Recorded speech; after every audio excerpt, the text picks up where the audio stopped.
Halo brother, apa kabarnya? Masih nunggu beduk maghrib sambil lihat mukbang Korea?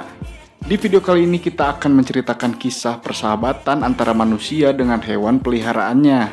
Tidak seperti film-film lain yang membuat penontonnya sedih termehek-mehek, Rescue by Ruby akan fokus pada tema drama seperti pencarian jati diri, kekuatan, tekad, dan harapan. Mau tahu kisah lengkapnya? Michael, can you hear me?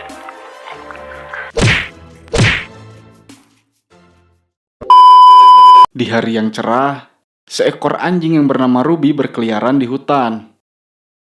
Lalu sang perawat yang bernama Pet nggak pakainya datang mencarinya sambil memancingnya menggunakan sosis. Anjing itu pun kemudian datang menghampirinya. Setelahnya, Pet membawa Ruby kembali ke penangkaran untuk membersihkannya karena hari itu Ruby akan diadopsi. Sebenarnya dia sendiri ingin membawanya ke rumah, tapi suaminya tidak setuju. Sehingga Pet pun harus ikhlas merelakannya. Walaupun Ruby nakal, Pet sangat menyayanginya berbeda dengan rekannya yang lain. Singkatnya, majikan Ruby yang baru pun datang. Mereka terlihat senang, tapi tidak dengan Ruby. Dia berkali-kali berbalik ke arah Pet karena tidak ingin berpisah.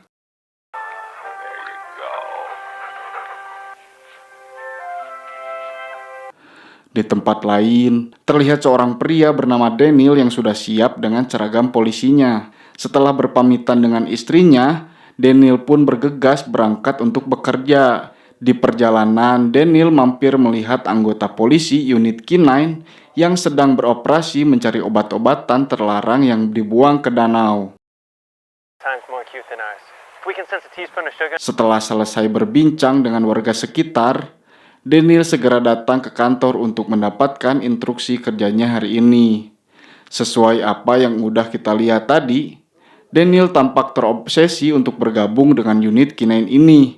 Ternyata dia sudah beberapa kali mengikuti tes agar bisa lolos. But I'm not the one standing in the way of you trying out. Tepat hari ini, Daniel akan mendaftarkan dirinya kembali. Tapi sebelum itu, seperti biasa, dia harus melalui beberapa ujian yang ada. Kemudian di saat waktunya sudah tiba, Daniel datang menemui komandan. Dia berharap bisa dapat kesempatan bergabung masuk ke dalam divisi K9. Tapi sayangnya, karena kepribadian Daniel yang tak bisa tenang dan fokus, komandan sulit memutuskan hal tersebut karena syarat utama untuk bisa bergabung, anggota harus memiliki ketenangan dan kefokusan. Selain itu, departemen sudah tidak ada dana lagi untuk mendapatkan anjing. Mendengar itu, Daniel keluar dengan raut wajah yang pasrah. Catch. Di luar, ia menelpon istrinya tentang rencana mereka yang akan membeli seekor anjing berjenis German Shepherd. Tapi tidak disangka, sang istri memberi kabar bahwa dirinya sedang hamil. Sontak Daniel pun dibuat sangat girang dan sangat senang dengan kabar istrinya. Belum lama waktu berlalu, pengadopsi Ruby datang lagi ke pengangkaran untuk mengembalikan Ruby karena tak tahan dengan anjing seperti Ruby, yang menurutnya sangat nakal dan tidak mau nurut. Di sini Pet berusaha meyakinkan pria itu agar lebih sabar, tapi akhirnya Ruby pun kembali ke penangkaran. Pet meminta sedikit kesempatan kepada Rick agar Ruby dapat menjadi anjing yang baik. Rick pun akhirnya memberikan kesempatan hanya dalam waktu 1 hari. Dan jika Ruby tak ada yang mengadopsinya lagi, maka Ruby akan disuntik mati. Di sisi lain, Daniel kembali bertemu lagi dengan si kakek yang kebetulan sedang melihat K9 berlatih. Dalam perbincangan mereka, Daniel bertanya pada si kakek mengenai rencana membeli anjing Shepherd. Di situ tiba-tiba sang kakek malah membuka sebuah rahasia bahwa untuk mengikuti tes K9 sebenarnya tak perlu menggunakan anjing German Shepherd. Cukup dengan anjing yang masih muda, tahan banting, dan penuh dengan semangat. Mengetahui itu, Daniel akhirnya datang ke tempat penangkaran anjing tempat Pet bekerja. Setelah melihat-lihat,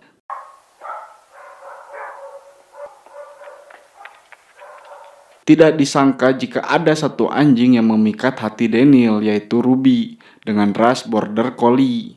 Tahu jika Daniel tertarik kepada si nakal Ruby, Pet memberitahunya dengan jujur Kalau Ruby tipe anjing yang sulit diatur, tapi karena dirasa pilihannya itu sudah cocok, akhirnya Daniel sepakat untuk membawanya pulang. Sesampainya di rumah, tiba-tiba Ruby langsung berlari masuk membuat istri dan anak-anak panik ketakutan. Dan seperti yang sudah disampaikan oleh Pat, bahwa Ruby sangat sulit untuk diatur sehingga menyebabkan keonaran di rumah tersebut. Hey, Ruby. Pada malamnya, Ruby juga mengacaukan pekerjaan Elisa, sehingga Daniel terpaksa tidur di luar bersama Ruby. Ternyata kenakalan Ruby terus berlanjut hingga hari-hari berikutnya. Daniel yang belum menyerah tetap sabar dan hari itu dirinya berencana akan pergi melatih Ruby ke kelas kepatuhan. Tapi ketika sampai di sana, Ruby malah membuat kerusuhan lagi yang membuat anjing-anjing lain bubar ketakutan. Waduh. Kini Daniel pun mulai menyerah dan berniat mengembalikan Ruby ke penangkaran. Tiba-tiba si kakek datang lagi lalu meyakinkan Daniel untuk percaya kepada Ruby dan berjuang lebih keras lagi supaya Ruby dapat diatur dengan baik. Melihat bebenguk majikannya yang sangat putus asa, seketika itu Ruby seolah memahami perasaan Daniel dan menjadi lebih tenang dan lebih rileks. Singkatnya, mereka berdua pulang ke rumah. Di sana Daniel bilang pada Melissa bahwa dirinya tak bisa mengembalikan Ruby kembali ke penangkaran. Dan beruntungnya Melissa mampu mengerti hal tersebut. Dia bahkan memberikan saran pada Daniel agar mencoba mengurung Ruby supaya tak membuat kekacauan lagi. Lambat laun, sikap Ruby pun mulai sedikit ada perubahan. Beberapa hari kemudian, Ruby dibawa oleh Daniel ke kantor. Saat Daniel sedang sibuk bekerja, ternyata Ruby kembali berulah dengan mencuri cemilan milik Sersan. Melihat bukti dari CCTV, Sersan pun datang kepada Daniel dan meminta ganti rugi. Daniel tentu saja merasa tidak enak pada Sersan, sehingga ia mengurung Ruby dan berharap Ruby dapat mengerti perasaan Daniel.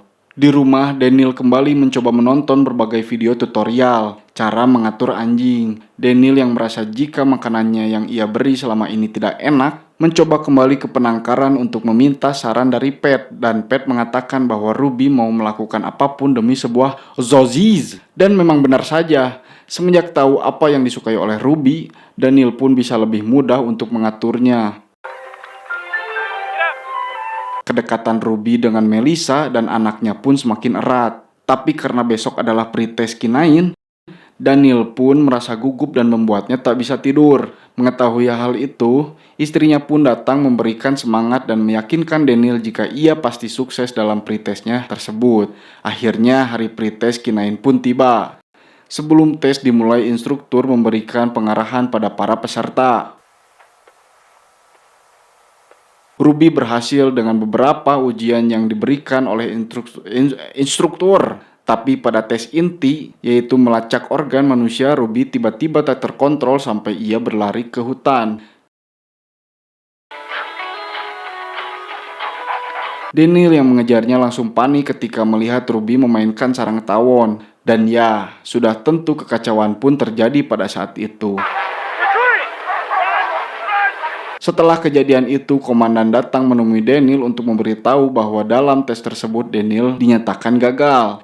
Tapi untungnya Daniel masih diberi kesempatan untuk mengikuti tes yang sesungguhnya. Tapi sepertinya Daniel sudah merasa putus asa dan tak yakin dengan kemampuan Ruby. Tapi sang istri kembali memberikan semangat untuknya agar tetap gigih berlatih sebelum hari ujian tiba. Di pagi hari, saat sedang bermain dengan anaknya, sang istri datang menghampirinya lalu kembali mengingatkan Daniel jika Ruby itu sama seperti Daniel yang ingin belajar dengan caranya sendiri. Paham dengan apa yang dikatakan oleh sang istri, Daniel berniat untuk melatih Ruby di rumah dan tentunya dengan caranya sendiri. Dibantu oleh istrinya, Ruby mulai dilatih menggunakan peralatan yang lebih sederhana tanpa ada barang-barang yang mengerikan. Dan akhirnya Ruby sedikit demi sedikit dapat melacak berbagai benda yang diperintahkan oleh Daniel. Dan untuk melatih sosialisasi Ruby, Daniel juga mengundang teman-temannya untuk datang sekaligus menikmati makanan yang disediakan oleh mereka. Singkat cerita, hari tes penentuan pun tiba. Instruktur meminta agar anjing-anjing itu mampu mencari 3 buah benda, yaitu ponsel, senjata api, dan gigi manusia. Daniel sudah siap meminta dites terlebih dahulu agar lebih tenang ketika selesai. Saat tes dimulai, Ruby mulai mengendus-endus area sekitar yang kemudian dia berhasil menemukan ponsel. Lalu lanjut mencari yang lain dan lagi-lagi dia berhasil mendapatkan sajam atau senjata tajam. Kini tinggal pencarian barang terakhir, yaitu organ manusia. Sang instruktur membawa mereka ke dalam kantor untuk mencari organ tersebut. Where are they? Inside. Ruby pun mulai berkeliling dari ujung ke ujung tiap sudut ruangan.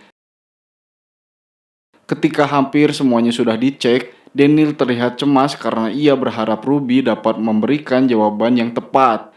Lalu tiba di akhir suatu ruangan, Ruby menghampiri Daniel memberikan isyarat bahwa tak ada organ manusia di dalam kantor tersebut. Daniel pun sudah khawatir dia akan gagal.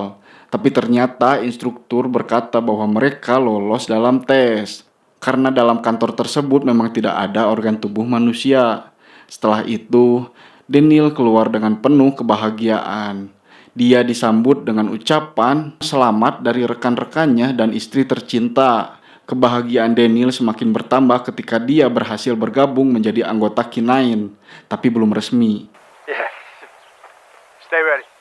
Keberhasilan Daniel pun dirayakan bersama keluarga kecilnya di rumah. Sebelum dia resmi bekerja menjadi anggota, Daniel berlatih keras bersama Ruby hingga akhirnya Daniel telah resmi menjadi anggota K9 dan akan menjalankan tugas-tugas seperti layaknya seorang pasukan K9.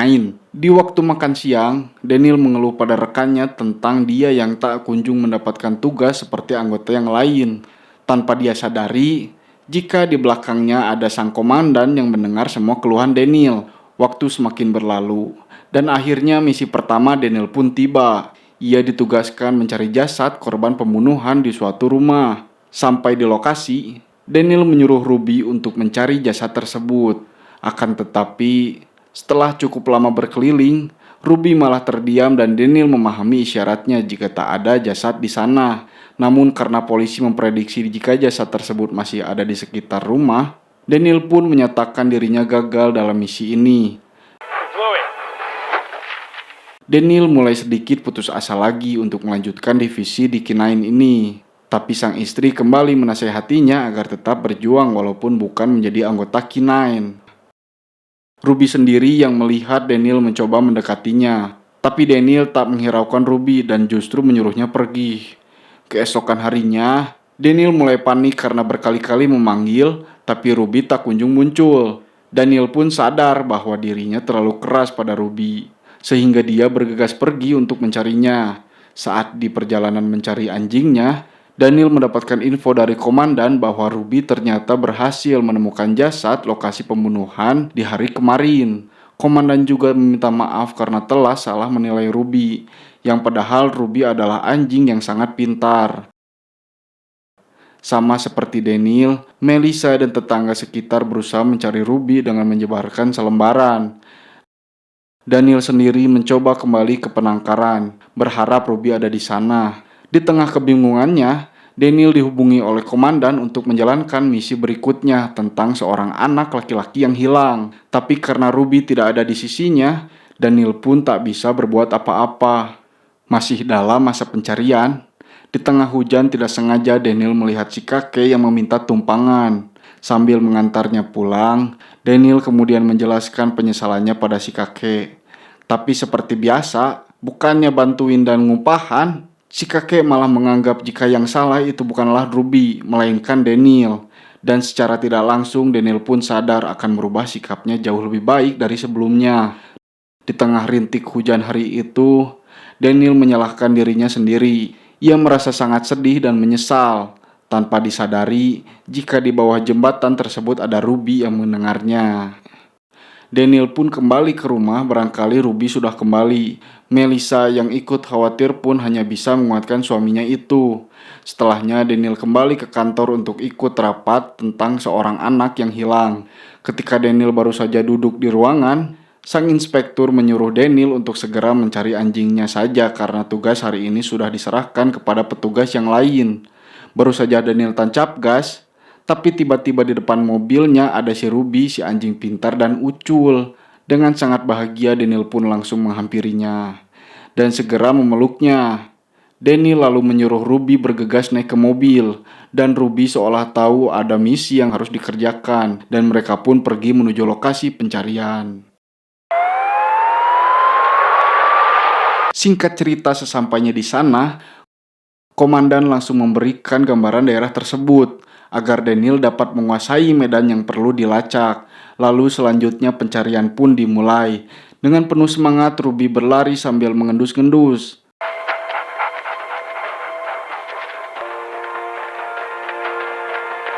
Sampai pada akhirnya Ruby benar-benar berhasil menemukan bocil yang hilang diculik wewe gombel itu. Ih, sieun. Danny lalu langsung menghubungi orang-orang di camp. Tapi sial, HT yang digunakan berada di luar jangkauan sehingga koneksinya terputus. Sampai kemudian Ruby menggonggong dengan keras hingga orang-orang di camp dapat mendengar suaranya. Dan tidak lama kemudian anggota polisi yang lain pun datang ke lokasi dan berhasil menyelamatkan si anak. Setelah kejadian itu, komandan sangat bangga kepada Daniel. Ibu dari sang korban juga kemudian menghampiri Daniel yang tak disangka ternyata wanita itu adalah si Pat, seorang perawat di penampungan anjing. Di sini Pat sangat terharu. Ia lalu berterima kasih kepada Daniel dan Ruby karena telah berhasil menyelamatkan anaknya. Atas usaha dan kerjasama yang baik pun, akhirnya Daniel resmi menjadi anggota K9 dengan pangkat yang diberikan oleh komandannya sendiri. Dan film pun berakhir. Tamat. Ya, intisari yang bisa kita ambil dari film ini adalah cita-cita yang besar dibutuhkan tekad dan pengorbanan yang besar pula. Sampai berjumpa lagi di video selanjutnya ya. Bye-bye.